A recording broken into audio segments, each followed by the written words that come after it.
Bonjour à tous et bienvenue pour la matinale, l'émission quotidienne de CMC Markets qui débute à 10h. Je suis Nicolas Chéron, stratégiste pour vous servir et nous sommes aujourd'hui le jeudi 9 février 2017. Le titre du jour est « De l'importance de la clôture ». En effet, hier, pour la troisième séance en 10 jours, l'indice français, le CAC 40, travaillait son support clé des 4750 points. C'était d'ailleurs le titre de la matinale d'hier. Nous avons testé cette zone, nous avons fait un petit trou d'air dessous, nous avons clôturé au-dessus et c'est ce qui permet ce matin aux acheteurs de garder la main et de tenter de rebondir. Donc, encore une fois, quand on fait de l'analyse graphique, attention aux éventuels faux signaux en séance, à d'éventuels trous d'air sous les supports. Ce qui compte, c'est la clôture, et la clôture, elle s'est faite plus ou moins. Donc, au-dessus du support, les indices américains ont tenu, ils sont neutres, ils n'arrivent pas à grimper, mais ce n'est pas pour autant qu'ils baissent. Donc voilà, on reste sur des marchés complaisant, globalement aussi aux États-Unis, un peu plus neutre en Europe. On a tenu les supports hier, donc on a rebondi ce matin. Néanmoins, vous avez rapidement pu voir que les opérateurs prenaient des bénéfices sur le DAX sous les 11 600 points et sur le CAC sous les 4 800 points. Donc je pense qu'il faut vraiment garder en tête que nous avons peu de publications macroéconomiques, pas de rendez-vous avec des banquiers centraux, on a simplement les résultats des entreprises qui engendrent des décalages sur les marchés et en attendant, eh bien, nous sommes dans des ranges et il faudra attendre des sorties claires de ces zones de prix avec des hausses de la volatilité et des signaux validés en clôture pour qu'on puisse avoir un petit peu plus de visibilité. Voilà, bienvenue à tous pour cette émission. Je salue tous ceux qui viennent de nous rejoindre en cours de route et je salue également tous ceux qui nous regardent sur YouTube. Avant toute chose, un avertissement concernant le caractère purement informatif de cette présentation. Je vous invite à en prendre note. Vous pouvez, comme à chaque émission, utiliser les fonctions de chat et de questions-réponses en haut de votre écran pour pouvoir converser avec moi.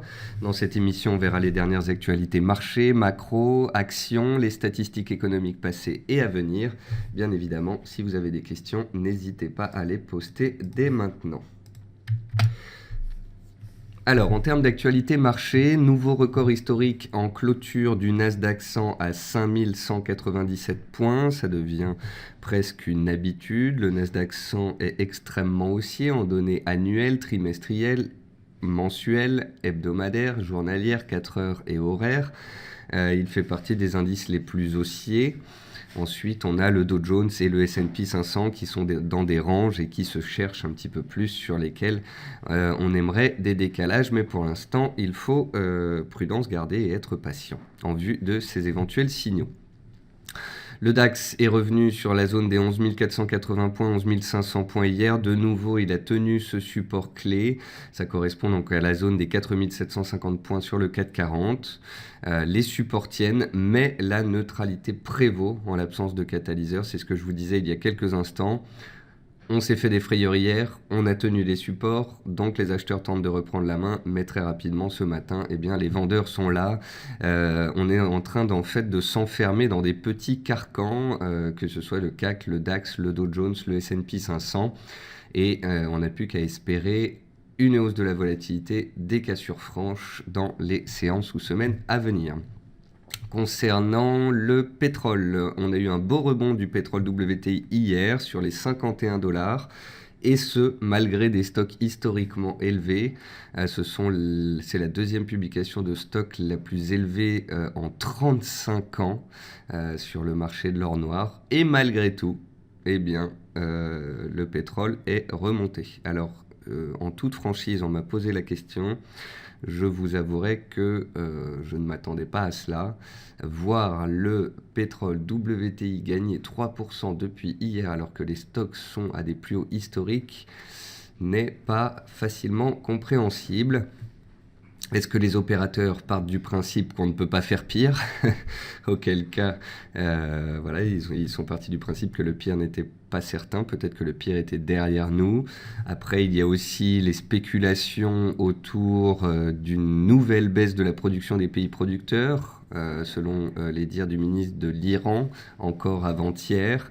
Donc ça a tendance à soutenir le marché. Et puis après, le WTI, ça reste un actif risqué que les opérateurs achètent également quand les indices sont haussiers, qu'il y a de l'appétit pour le risque, et c'est encore le cas actuellement. Donc voilà, une réaction bien particulière comme d'habitude. Les stocks engendrent une forte volatilité et il convient de faire très attention quand on s'y frotte. En attendant, puisque le WTI a tenu son support à 51 $, il est à 52,50. Il est donc au milieu de son range entre 51 et 54, vous l'aurez compris, je l'espère, ces dernières séances, même ces dernières semaines.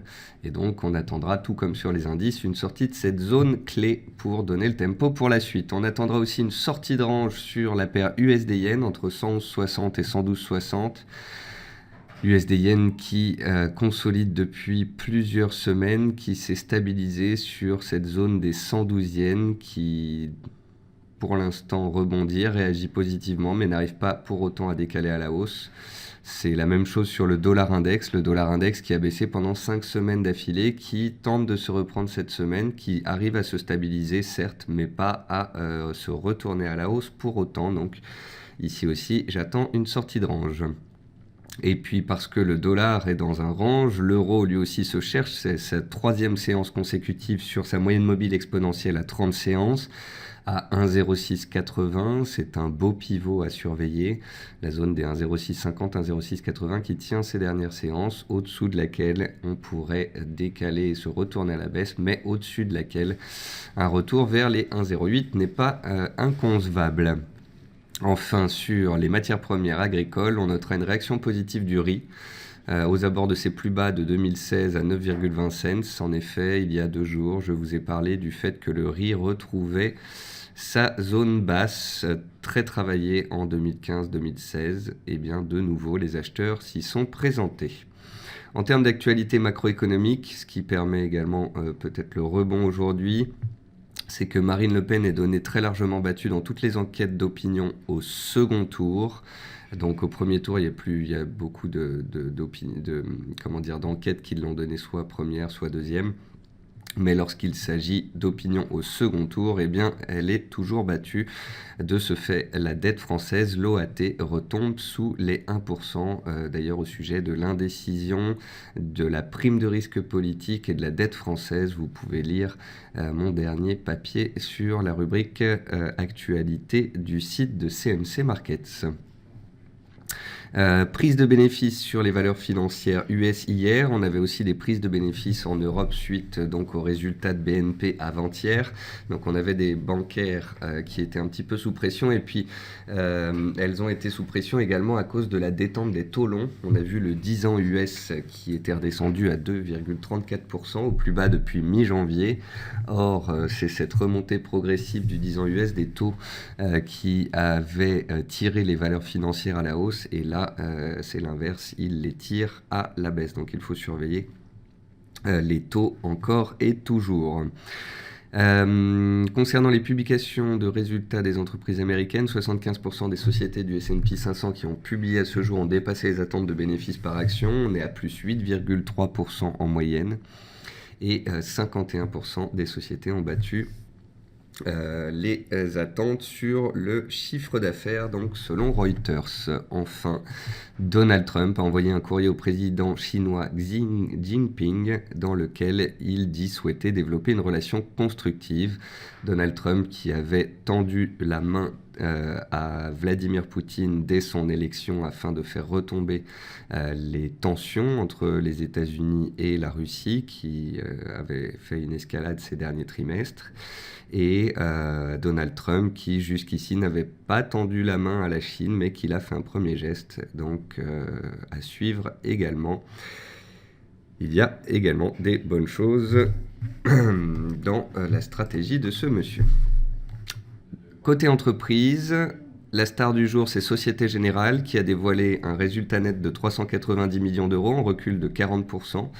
pour un produit net bancaire en hausse de 1,3% à 6,1 milliards d'euros. Les opérateurs sont satisfaits de ces résultats. Ça permet à Société Générale de prendre la tête du CAC 40 en hausse de 2%. Un petit peu donc avant la matinale, et ça c'est une bonne chose pour le secteur. Eutelsat, qui avait subi 2 profit warnings ces 12 derniers mois, bondit de 6% après avoir annoncé un bénéfice net de 192,2 millions d'euros, en hausse de 2,2% au premier semestre, et également un relèvement d'objectifs. Ça plaît bien évidemment aux investisseurs. Quant à Faurecia, l'équipementier automobile a enregistré un bénéfice net part du groupe de 638 millions d'euros en 2016, en hausse de 71%. Malgré tout, les opérateurs prennent des bénéfices, le chiffre d'affaires reculant de 0,3% sur l'année. Ce n'est pas le tout d'optimiser ses comptes afin d'augmenter son bénéfice. Si le chiffre d'affaires recule, ce n'est pas non plus un très bon signe. Et puis n'oublions pas que le titre Faurecia est passé ces dernières semaines de 30 à 45 euros. Il est donc légitime que les opérateurs prennent des bénéfices après une hausse de 50% en ligne droite. Legrand, deuxième plus forte hausse du CAC, donc spécialiste des infrastructures, a vu son bénéfice net part du groupe ajusté croître de 3% en 2016 à 567,3 millions d'euros. Et enfin, Nexans a renoué avec les bénéfices en 2016 avec un résultat net positif de 61 millions d'euros contre une perte de 194 millions un an plus tôt. Alors bien évidemment, il y a eu d'autres publications. Je vous invite, pour ceux qui sont intéressés, donc à aller aussi notamment lire les publications de Total. Total qui était stable, qui avait ouvert à plus 2% et puis qui s'est stabilisé par la suite. Donc, dans les meilleures et les moins bonnes performances du CAC 40, on retrouve globalement des publications qui font bouger le marché. Société Générale et Legrand qui sont dans les plus fortes hausses.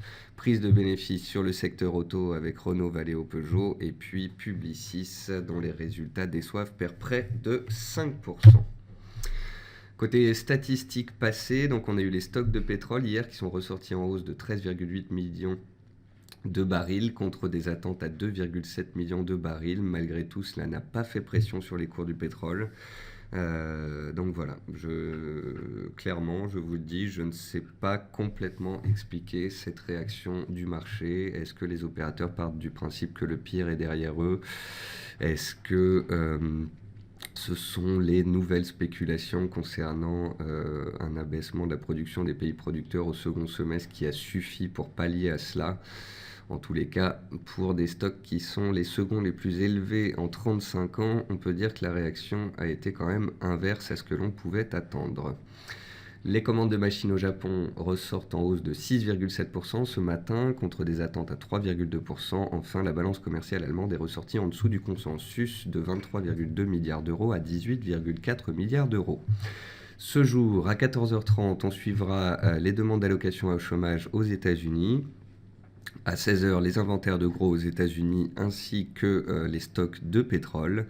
Et puis dans la nuit, on notera à minuit 50 le prix des marchandises des entreprises au Japon et à 1h30 le financement du logement neuf en Australie.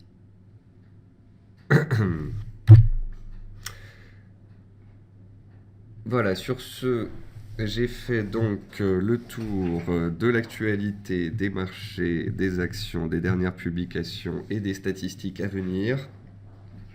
Gardons en tête que sur les indices, la volatilité est historiquement basse. Le VIX est à proximité des 12,3 points. Il ne fait que baisser depuis le début de l'année. Donc, on est toujours dans des marchés complaisants, peu volatiles, drivé par les publications d'entreprises et en l'absence de catalyseur majeur, pour l'instant, eh bien, c'est cette neutralité qui prévaut. Et puis c'est la même chose sur les changes avec un dollar qui se cherche, qui était baissier, qui est passé neutre, qui se stabilise. Mais pour qu'il puisse repartir à la hausse, eh bien, il faudrait peut-être des bons chiffres US ou bien des anticipations de hausse de taux, peut-être une remontée du 10 ans américain. Donc suivons également le marché obligataire. Le marché obligataire vous donne un petit peu le pouls. Si on a les taux US qui remontent, ça peut tirer le dollar à la hausse. Si on a l'OAT, le 10 ans français qui remonte vers ses plus hauts récents, voire les dépasse, là c'est qu'il y a une prime de risque politique qui s'installe et une pression sur le marché obligataire. Voilà, sur ce, je vous souhaite à tous une bonne fin de matinée, un bon appétit, une bonne séance. J'espère vous retrouver cet après-midi à 15h45 pour le quart d'heure US. Enfin, n'oubliez pas de suivre sur mon Twitter ou bien dans la plateforme ou bien directement en allant sur le site de CMC Markets dans la rubrique formation, d'aller voir les inscriptions pour le webinaire de ce soir de Tarek El Mari que je vous invite à suivre. Au revoir à tous.